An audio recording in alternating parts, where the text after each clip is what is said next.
Welcome warriors! Not so long ago, we collected your most important questions for more experienced players, and now we've got the answers. But before we get to them, make sure to subscribe to the channel, like the video, and leave a comment after you've watched it. By the way, did you know that 25% of people who watch our content still aren't subscribed to the channel? Subscribe so that you don't miss any new videos. So, question number 1.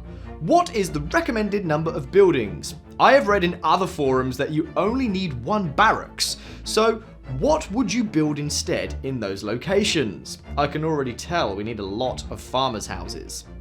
That's a really important thing to know for faster growth and development. Here are the answers we received. Let's start with this one. In my opinion and experience, you need 1 lumberjack's house, 1 stonecutter's house, and 1 foundry. The rest, all barracks. As for the farmers' houses to mansions ratio, 3 mansions and all the rest farmers' houses. Works perfect for me. That's a really interesting take. Here's another of the answers that we got. I've reached a point where I don't need silver mansions, so I have only barracks and farmers' houses. Even smaller players would do better to use crypting for silver and have more farmers' houses and barracks. It's less expensive to train troops as you keep more fed without going red, i.e. the cost goes up when you don't produce enough food. That's a great approach and very valuable experience. Here's a third answer. You need a balance of farmers' houses and mansions. There's a penalty for not producing enough food in the farmers' houses. Brief but accurate. Let's move on. When you start playing, you should already know what your playing style will be like. Personally, I only have 1 mansion for silver, and the rest are farmers' houses for producing food. The bigger you get, the more food production you need to build your growing army. As a warrior, you will always have a large and strong army. If you prefer to build and research first and only become a warrior when you are big enough, you need a good mix of farmers' houses and mansions. Obviously, a lot depends on your playstyle. Can't disagree with that. At the end, there was a whole discussion going on among the commenters, and we wanted to share it with you. I have 10 barracks. For the rest, half and half mansions and farmers' houses. And from the others, only 1 of each. Don't know if that's optimal, but it works well. 10 barracks? What would be the point of that? Is there a need for any more than 1? As you can only train troops 1 at a time, surely. If you've got 3 barracks at level 34, for example, you can train a huge amount more troops. The more barracks, the more troops. Oh, really awesome. I wasn't aware of that. Thank you for that information. With my 10 barracks, I can actually train 19,600 guardsmen at once.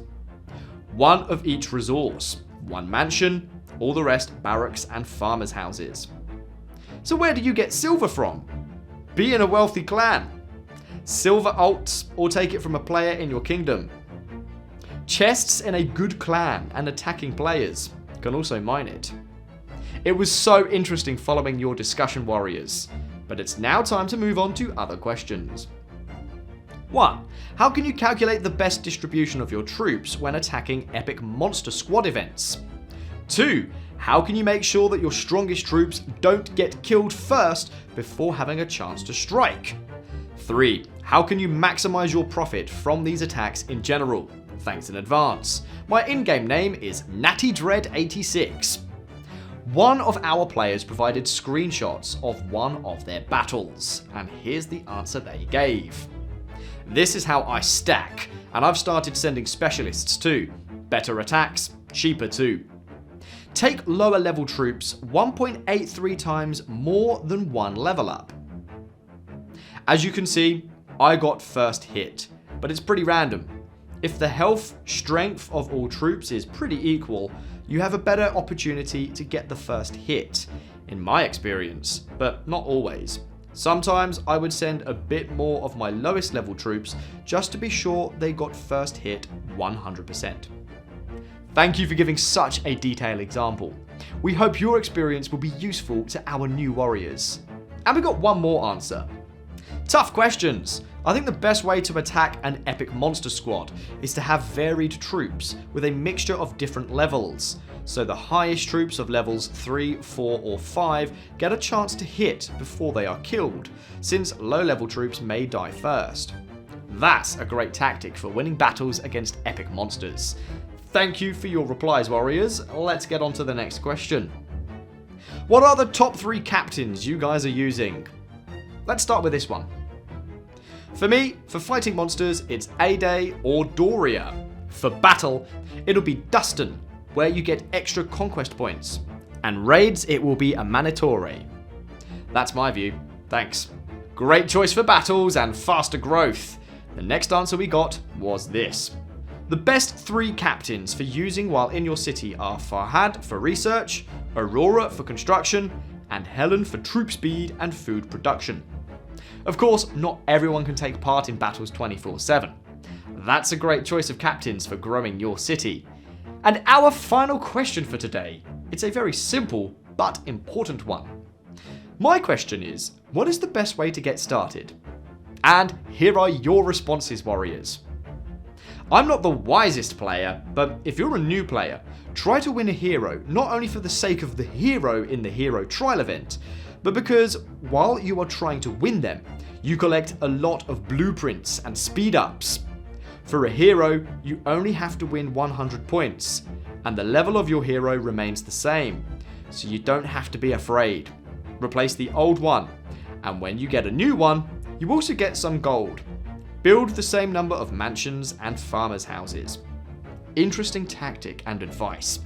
The first part of the comment is about the Hero Trial event, which is available to new mobile players in the first 7 days of playing. Now for the last comment of the day. Really, all of this depends on your clan. I thought I had it good until I switched to a bigger, more experienced clan, and OMG, it changed the game. Thanks. Absolutely, a lot depends on your clan. We've already talked about clans in our previous videos, and you can find links to them in the comments. That's all for today, warriors. Thank you very much for taking part in the discussions in our community. Make sure to follow our new posts and subscribe to the channel so that you don't miss any new content. And don't forget to leave a comment. Maybe you'll be the next heroes in our videos. Leave us a like and tell us in the comments what else you'd like to hear about. And we'll see you on the fields of Total Battle.